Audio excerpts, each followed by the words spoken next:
Fort Kochi വെളി Edward memorial LP സ്കൂളിലെ UKG കുട്ടികളുടെ ബിരുദദാന ചടങ്ങ് കൗൺസിലർ ബെനഡിക്ട് ഫെർണാണ്ടസ് ഉദ്ഘാടനം ചെയ്തു. ഫോർട്ട് കൊച്ചി വെളി എഡ്വേർഡ് മെമ്മോറിയൽ LP സ്കൂളിലെ പ്രീ പ്രൈമറി വിഭാഗം UKG കുട്ടികളുടെ ബിരുദദാന ചടങ്ങ് വർണ്ണാഭമായി നടന്നു. സ്കൂൾ പ്രധാനാധ്യാപിക സൈന ടീച്ചർ സ്വാഗതം ആശംസിച്ചു. PTA പ്രസിഡന്റ് ഷിബു ജോസഫ് അധ്യക്ഷത വഹിച്ചു. കൗൺസിലർ ബെനഡിക്ട് ഫെർണാണ്ടസ് ഉദ്ഘാടനം ചെയ്തു. ഇതൊരു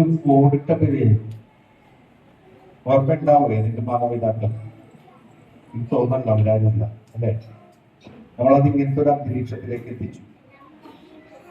ഇനിയിപ്പോ എനിക്കൊരു ആഗ്രഹം അതുകൊണ്ടെങ്കിലും എന്താണെന്നല്ല, പക്ഷെ ഫ്യൂച്ചറില് എല്ലാവർക്കും ഏറ്റവും പാവപ്പെട്ട കുഞ്ഞുങ്ങൾ, ഏറ്റവും ദാരിദ്ര്യം അനുഭവിക്കുന്ന കുഞ്ഞുങ്ങൾ, സാധാരണക്കാർ കുഞ്ഞുങ്ങൾ എന്റെ മനസ്സിലൊരു കൺസെപ്റ്റ്, ഞാൻ അങ്ങനെ വന്നു പോലുള്ള ആയതുകൊണ്ടാണ് ഒരു ഞാനിപ്പോ എന്റെ മഞ്ജുവിനോട് ജോൺസിനോടൊക്കെ പറയുകയായിരുന്നു. മട്ടാഞ്ചേരി എക്സൈസ് ഓഫീസർ അനിൽകുമാർ മുഖ്യ പ്രഭാഷണം നടത്തി. ഇവിടെ ഇരുന്നപ്പോൾ വളരെ സന്തോഷത്തിലായിരുന്നു. ഇതുപോലൊരു വേദിയിൽ ഇങ്ങനെ വന്നിരിക്കുക എന്ന് പറഞ്ഞാൽ എന്റെ ജീവിതത്തിലെ ഏറ്റവും വലിയൊരു ദിവസമായിട്ട് ഞാൻ ഇന്ന് കരുതുന്നു. ഒരു കൈയടിച്ചപ്പോ നമ്മുടെ ബഹുമാനപ്പെട്ട കൗൺസിലർ സാർ,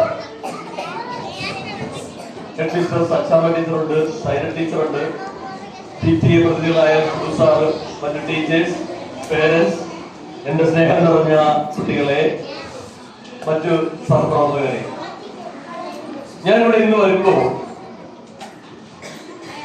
ഈ കുട്ടികളെയൊക്കെ കാണുമ്പോൾ എനിക്ക് വളരെ സന്തോഷത്തിലാണ്. ഒരു കുട്ടിയുടെ പേര് വിളിച്ചപ്പോൾ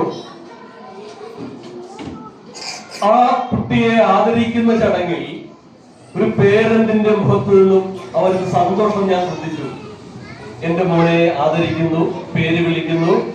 ഒരിക്കലും നമ്മളുടെയൊക്കെ ജീവിതത്തിൽ ഇല്ലാത്തൊരു സംഭവമാണ് ഇപ്പോൾ ഇവിടെ നടന്നത്. ഹൈസ്കൂൾ പ്രധാനാധ്യാപിക അച്ചാമ്മ ആന്റണി, ADS ചെയർപേഴ്സൺ മഞ്ജുള അനിൽകുമാർ എന്നിവർ സംസാരിച്ചു. അധ്യാപകർ, രക്ഷിതാക്കൾ എന്നിവർ പങ്കെടുത്ത ചടങ്ങിൽ മുംതാസ് ടീച്ചർ നന്ദി രേഖപ്പെടുത്തി. News bureau, fort Kochi.